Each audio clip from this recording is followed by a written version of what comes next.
Change is gonna come.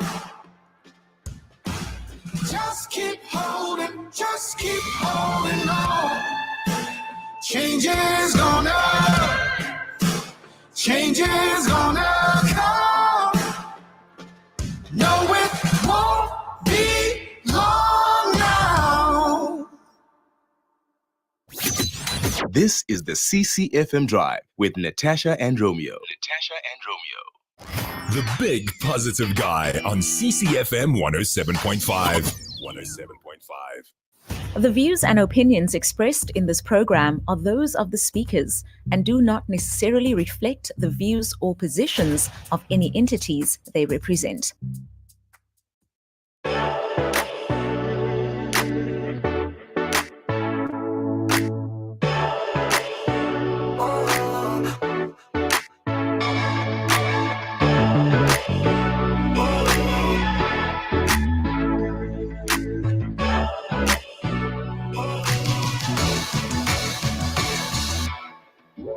A change is gonna come. Beautiful track by Blessing Ophel with Won't Be Long Now. Ahead of that, Blanca with The Healing. It features Dante Bao. And then, of course, before the news, beautiful worship. In fact, we had a message from RJ saying, nobody else as good, nobody else as kind. Oh my God, you've sure been good to me.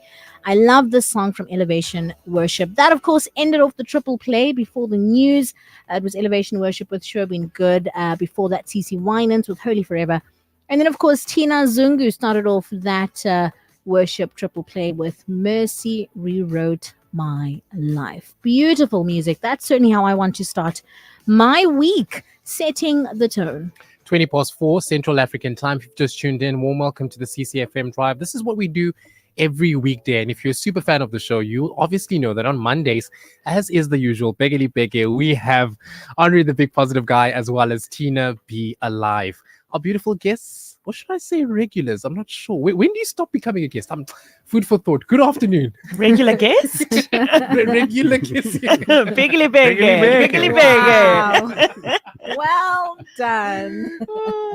Mr. Audrey, I love the smile on your face. Does that reflect how your weekend was? My weekend's been lovely, and for the first time, I'm actually a little bit ahead of my diary. So I'm like a few hours ahead. So I'm doing stuff, and then 3 or 4 hours later, I tick it off. It's already been done. That's so, good. That's how you want to start your week. Though, but Tina and I are off to do a week of presentations in the Garden Ridge. And so we're leaving tomorrow morning some stage, and we'll be back on Friday. On Friday, we've got another big presentation, so I had to be very diligent and make sure that everything was up to date. Busy people, hey? A busy bee. Using your voices. See what I did there? I see it. I heard what you did there. Very good. Which actually leads us to our topic that we're going to be touching on and discussing this afternoon, and how we can use our voice, to make a change. So many times we take for granted the things that we already have, and we aren't aware of what we can do, the gifts that we're blessed with. Maybe it's skills that we've acquired and learned throughout a long period of time. And one that we're focusing on this afternoon is the voice. So I can't really wait to get into that, find out a story as well, and see how it all ties in, and how I, as I'm listening to this program right now, can use my voice to make a change. Perhaps you're a musician, maybe you're a speaker, and this conversation can hit home. Or perhaps you were thinking of one or know of one. This is definitely one that you want to be tuned into. 061 798 1075. That's the number that you can use to share your comment. I also just want to add, though, that we are live on Facebook. So have a look at us. That's CCFM 107.5. You will see Andre's face as well as Tina Be Alive. I love this conversation. I love this topic because I think there are so many gifts that we've been blessed with, like you said, Romeo, and sometimes we don't know how to utilize it. You could be sitting with a gift right now and you're not sure how you can utilize it to benefit not just your life personally, but also from a business perspective. Often I hear people, and obviously because I'm a voice teacher, I often go, Romeo, how I feel about your voice. And I go, oh, it's so amazing. It's like ice cream dripping, chocolate dripping over ice cream, or a honeycomb gently cracking or something like that.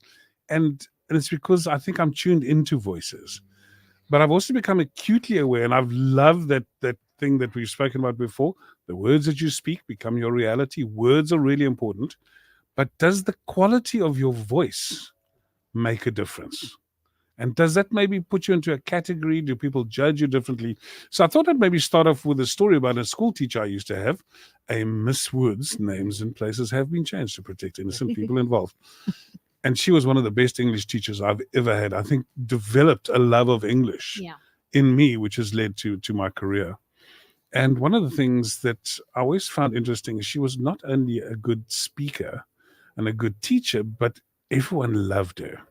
And I thought everyone loved her, and I thought they loved her because whenever she used to mark our papers, the whole class would stand in a queue outside the class and go see her and ask her if she couldn't give us better marks. They would just ask her one by one, miss, I'm sure, because it's essays and things like in compositions and whatever. They kept asking her. And I thought that was a bit strange because we wouldn't dare do that with a maths teacher. He would just throw us out of the room straight away. And she would have 20 or 30 kids standing in a row asking for a review. And then the next thing that happened is that she was obviously the best teacher. Every single time there was a new head of department spot, she never got it. Now, in my dotage, I look back and I think she had a very beautiful, soft, cuddly, kind voice. And everyone just walked over her. Nobody ever took her seriously. She also had some people have a strange habit.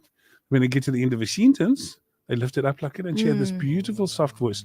And every single time we got a teacher, it was usually some very strict person who came in there, took charge. Everyone thought they were the boss and made them the boss. So the question that I'm asking is that the voice that you have, does it delegate you or put you into a spot that you don't necessarily deserve to be because you're not really that person, but just your voice doesn't match the image that you're putting outside. And so one of the things I want to say immediately is the two of you have magnificent voices. From the day that I've arrived here, I'm quite jealous, and I'm especially jealous of Romeo's male voice. It's if you've got a voice like this, then you've got to say, how can I make it better? Yeah. How can I keep it? How do I protect it? And what will it give me?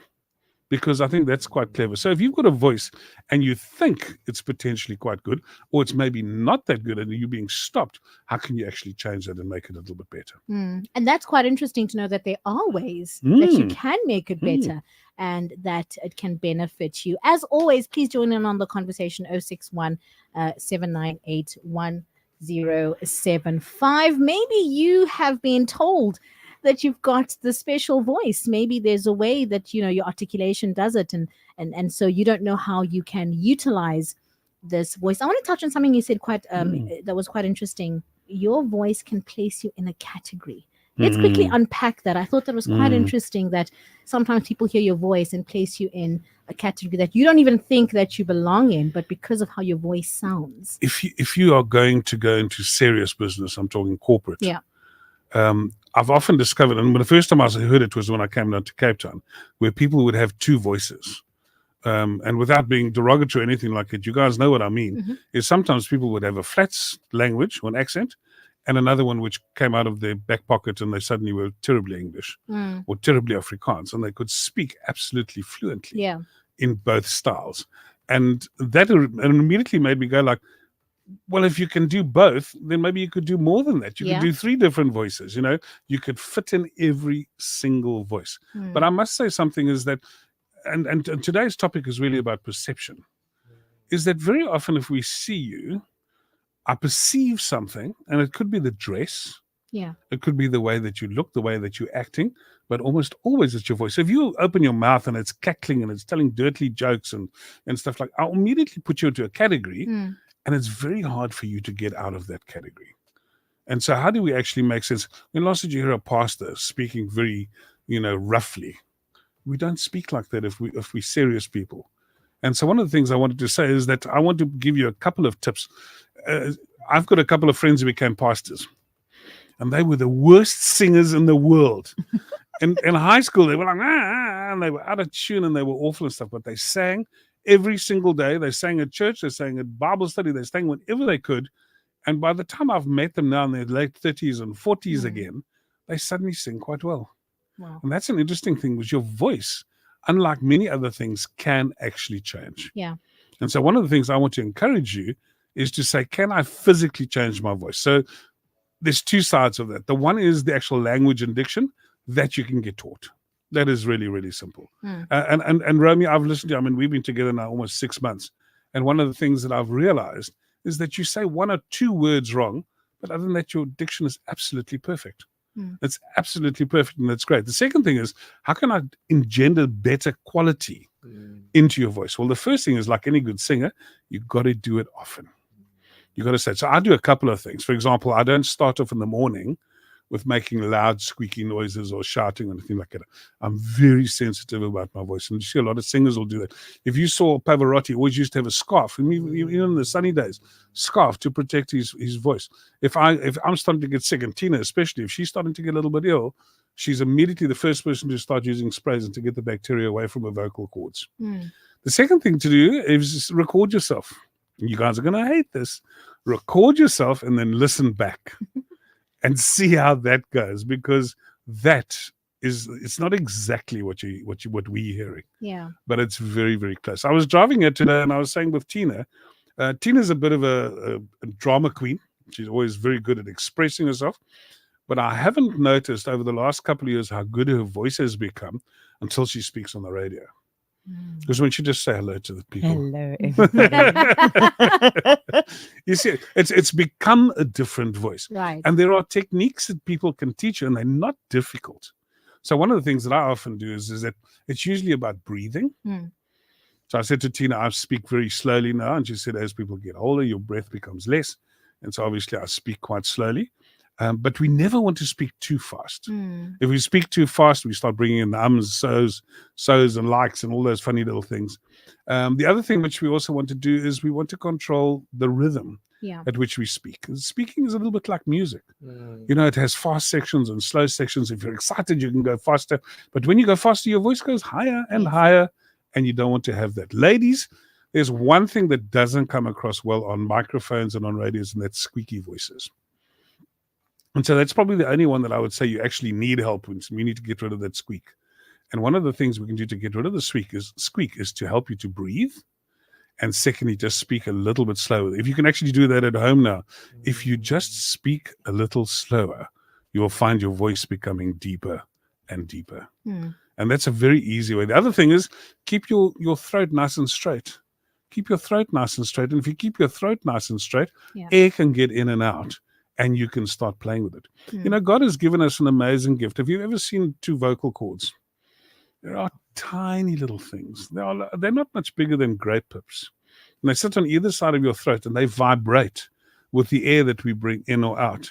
And that brings about the Celine Dion's of the world and the opera singers and the rappers and the preachers and stuff. Everything is that vibration of that tiny little grape pip. That God has given you. But that little grape pip is a muscle. So you can pull it, you can stretch it, you can overuse it. But one of the things that it can do is that it can define.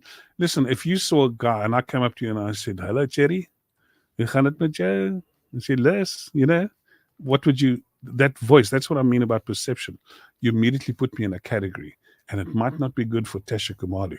Because Tasha Kamalu has standards. You know, she wants to hear a certain kind of voice. The same is true in business. The same is true in business.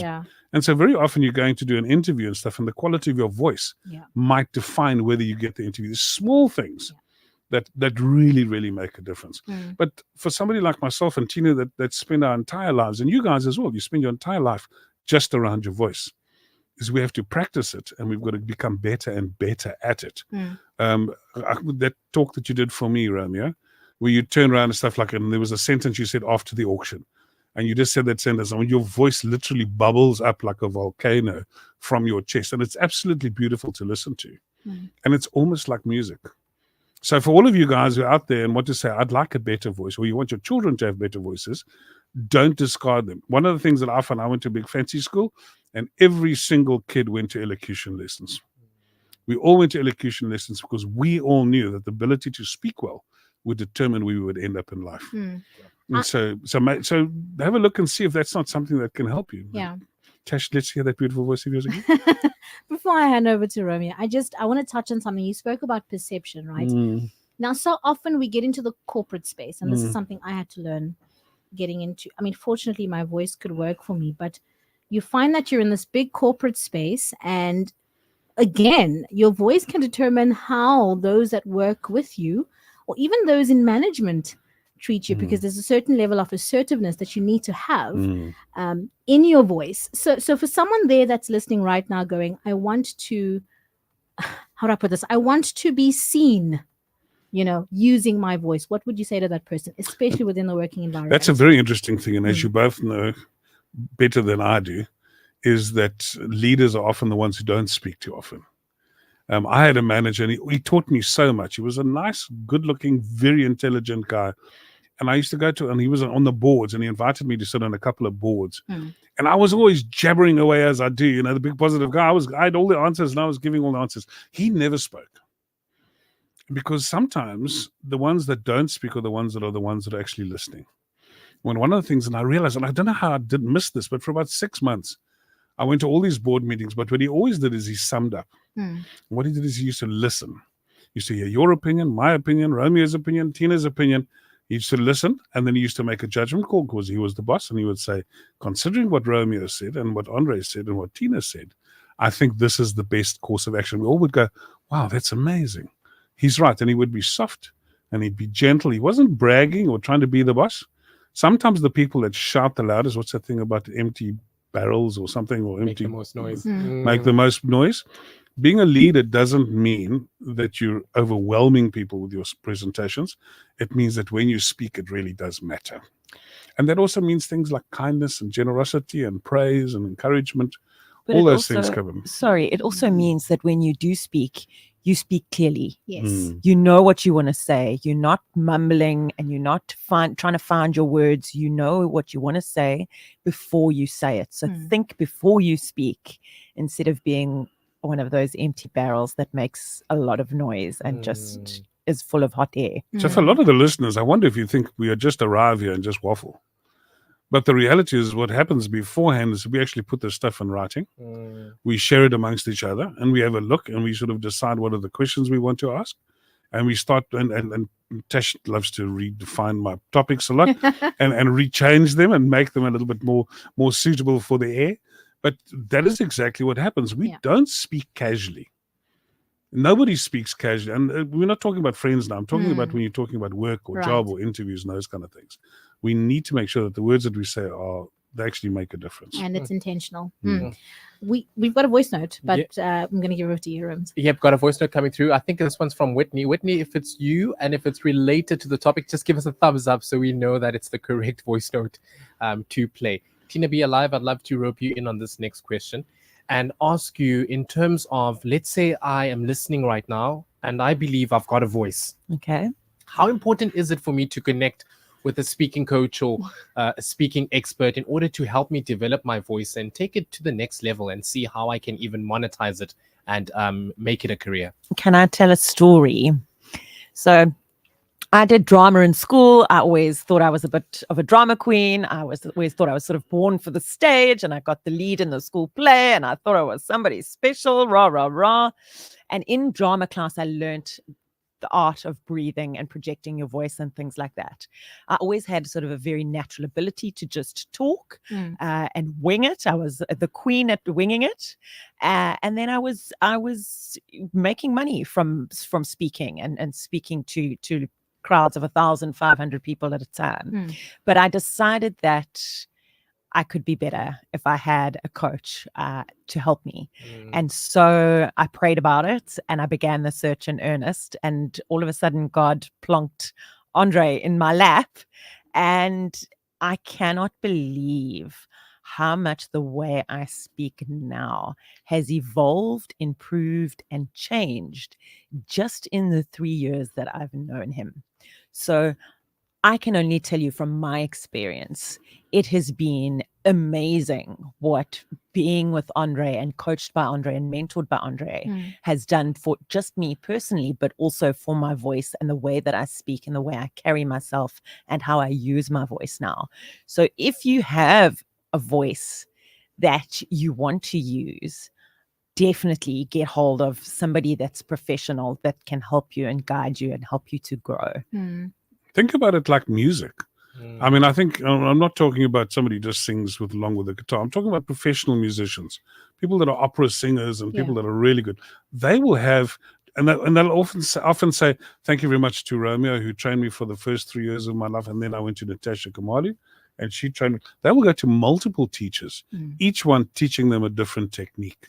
One of the guys that I do a lot of work with, a guy called Kevin Abbott, I think you guys know him from the station here. He used to be the guy who did all your voiceovers and stuff. I very often get him into my courses just so that he can show the people techniques on how to breathe. Yeah. Which I'm not very good at. He's really, really good breather, and he breathes from his diaphragm, and he can teach you how to do things like that. And almost immediately you hear your voice starting to change and becoming this completely different instrument. But we've been given many gifts and talents in life. I often think is that, it depends what you are. Some of us are athletes, and some of us are tall and lanky, and some of us are short and strong. Whatever it is, I think you've got to exploit those gifts that God has given you. And if you think you've got a lovely voice and you'd like to get it better, go work at it. Treat it like a sport. Yeah. And the other thing is that if you don't have a lovely voice and you think you'd like to improve it, that's also a good reason. I might be a terrible runner, so if I run around the block every night, I will become a slightly better runner. Yeah. And same things with voice. We've got a couple of voice notes and messages coming through. I love what Shanti says. Hi guys, my voice has definitely put me into a category, and it holds me back. I'm shy to read, to public speak, and my daughter has that ability to use her flat voice, and she's just added there. And then also Whitney, I think, coming through with a message as well as a voice note saying, I can relate to Tina being natural at speaking and winging it, but do acknowledge that I need a lot of work. And then Chrissy T coming through as well with a message saying that I love that you're talking about the voice. Really amazing.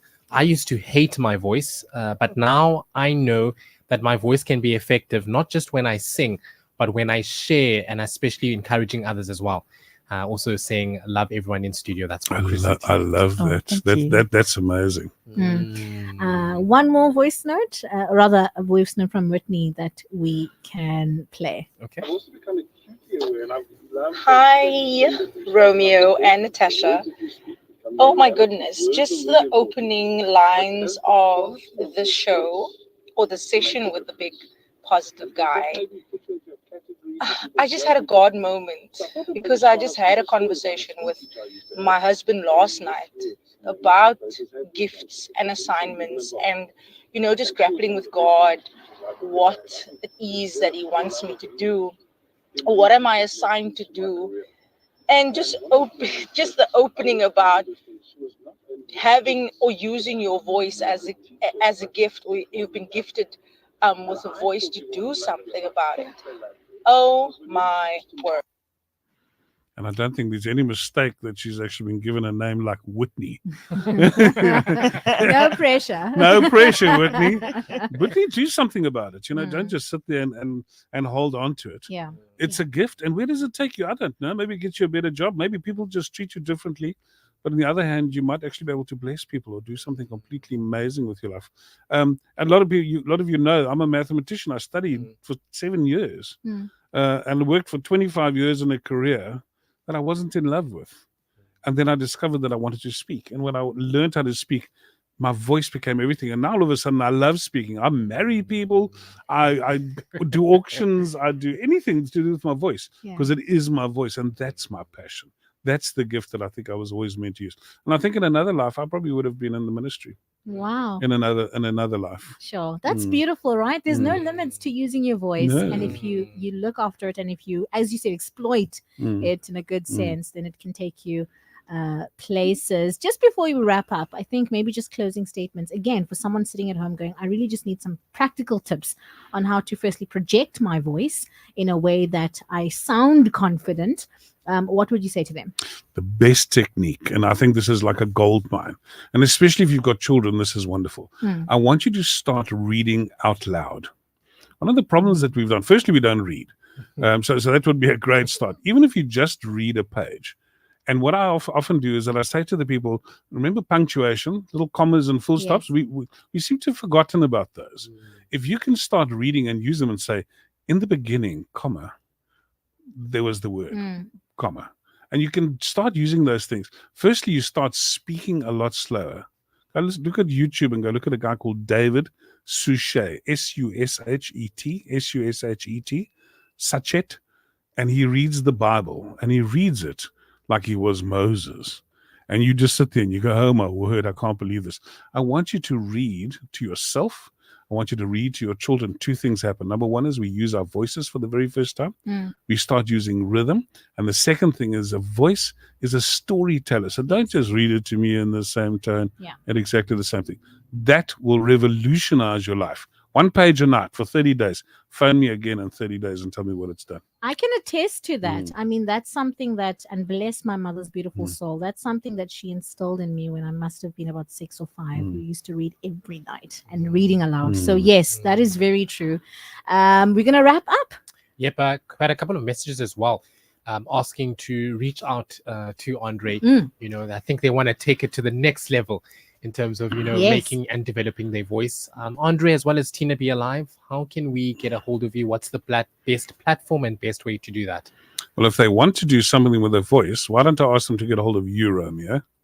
You can always run a little course here or training session or something if you're interested. We can do something like that. So why don't we reach out at Romeo? he's like, okay. I've never been the other side. Cat got his tongue. No pressure. Cat got his tongue. I wanted to tease him then. So you can talk. Your mic is on. They can send a message. We'll see the messages as they pop up. What can they use? Can they use a certain hashtag that we can know that this message means they Hashtag directly... the voice. Hashtag the voice. Okay, there it is. Hashtag the voice. That's for someone who wants to take their voice to the next level and love to reach out for that. Okay, cool. Sure. Hashtag the voice. You heard it live from Andre to Toy's voice. Oh man, Awesome. Andre, Tina Be Alive, very good conversation. I almost want to say we should have a part 2, because I think the family really I can do that. I can give you a lot more tips because I Yes. just touched on the basics. absolutely. Maybe some of the future ones, and maybe we should test it out on 1 or 2 of you. Okay. Do a little test or 2. I think if I can just leave you with this little nugget of invest in yourself, invest in your gifts. They've been given to you for a reason. Yeah. Invest in them and in yourself. I love that. Powerful. Andre, Tina, thank you so much. Thank you. Thank you. Thank you. You've started a community. Hashtag the voice, guys. The hashtag is coming through. Oh now. no! Can I just read one message? We got that hole there. There's one message that says hashtag the voice. Romeo, I'd love to take my voice to the next level, please. So, Awesome. no pressure. Guys, thank you so much. And of course, you can catch Andre, the Big Positive Guy, as well as Tina Be Alive every Mondays right here on the CCFM Drive. In a bit, we have Brendan Praise with God, You Keep On Blessing Me.